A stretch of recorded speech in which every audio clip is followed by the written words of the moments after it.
تخريج الفكر لأرباب الحجاب وحتى عنه من سماء العقل كل بالله من الشيطان الرجيم بسم الله الرحمن الرحيم كتاب أحكام الصلاة وهي لغة الدعاء وشرعا كما قال الرافعي أقوالا وأفعالا مفتتحة بتكبير مختتمة بتسليم بشرائط الصلاة المفروضة وفي بعض النسخ صلوات المفروضة 5 يجب كل منها بأوائل الوقت وجوبا موسعا إلى أن يبقي من الوقت ما يسعها فيضيق حينئذ الظهر أي صلاة الظهر.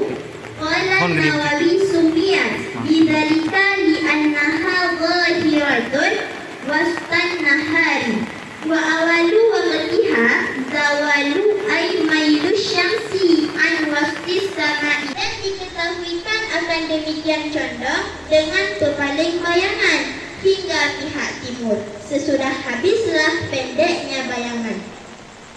Yang allazi bermula dianya pendek bayangan, bermula dianya habis pendek bayangan itu penghabisan setinggi-tinggi matahari. Dan bermula akhirnya artinya waktu zuhur itu apabila jadilah bayangan tiap sesuatu itu misalnya sesuatu.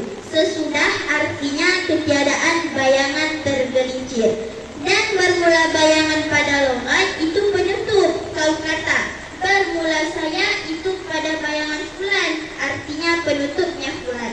Dan tiadalah bayangan itu ketiadaan matahari sebagaimana barang sungguh mewaham ianya barang.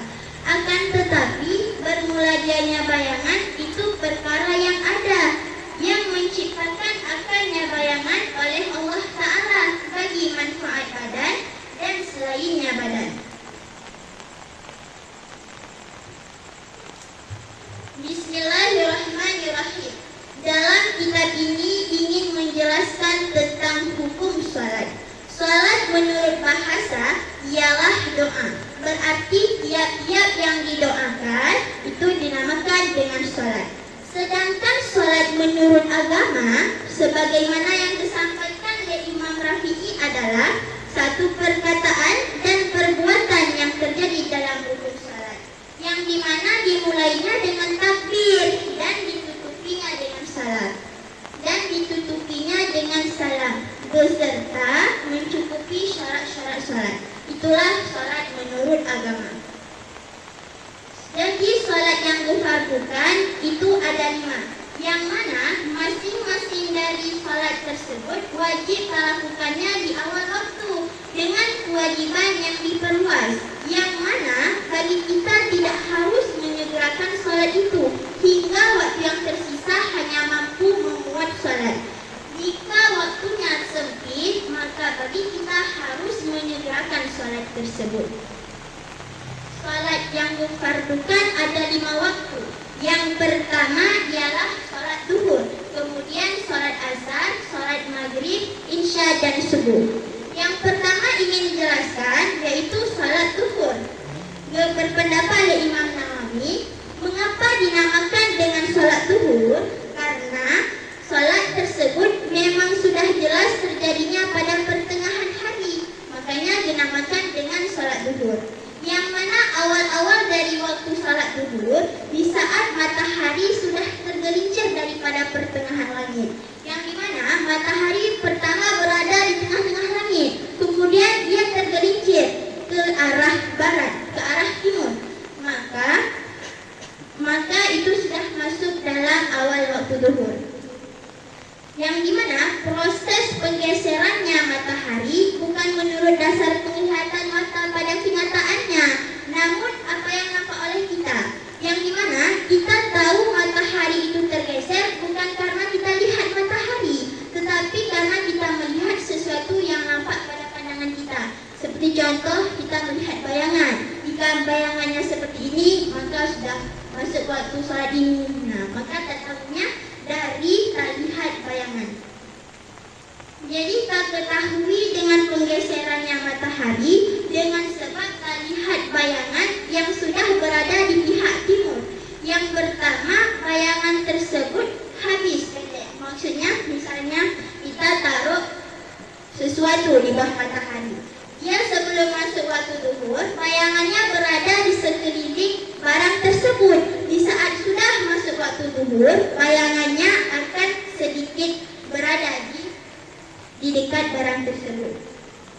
Sedangkan akhir waktu zuhur, apabila bayangan tersebut berada semisil dengan barang itu, contoh bayangannya 1 jengkal, maka contoh barangnya 1 jengkal, maka bayangannya juga 1 jengkal.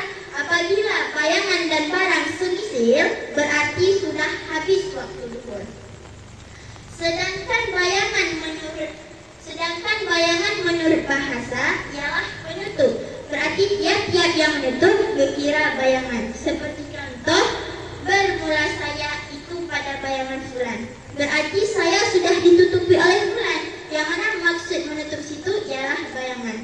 Tapi maksud bayangan di sini bukanlah sesuatu yang terjadinya disebabkan tidak ada matahari. Tapi maksud bayangan di sini ialah terjadinya dengan sebab ada matahari.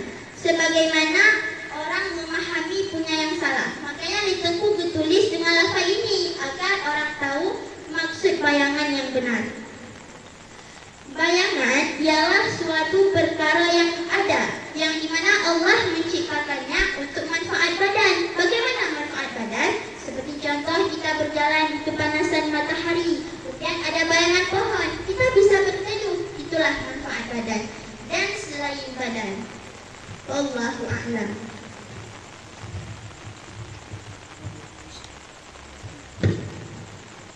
Komentar dari Dajjal, dipersilahkan.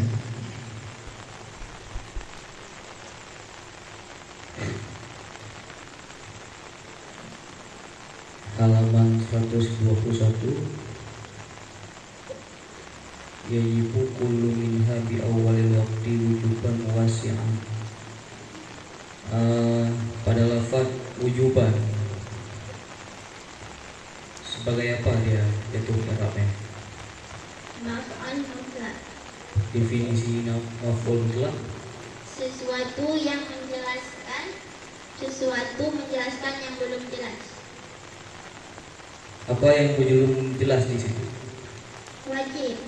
Di sini dibilang bahwa wajib melakukan awal waktu, tapi belum jelas wajibnya itu dalam masa apa. Maka belum jelas. Baik. Kemudian satu lagi ila yabqa. Madhi yabqa. Baqa. Termasuk dalam bina Bina misal. tanda Bukan bina misal. Bina nakis. tanda bina nakis. Di akhirnya terletak huruf ilat. Coba sebutkan semua bina. Bina sahih, bina nakis, bina misal, bina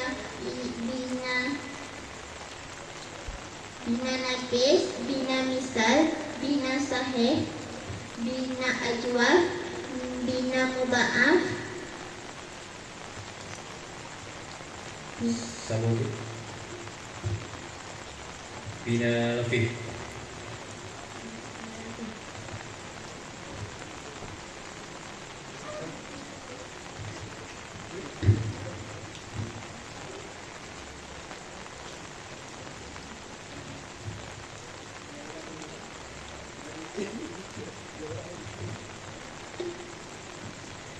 Sabar ya.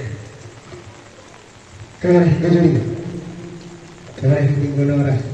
Assalamualaikum warahmatullahi wabarakatuh.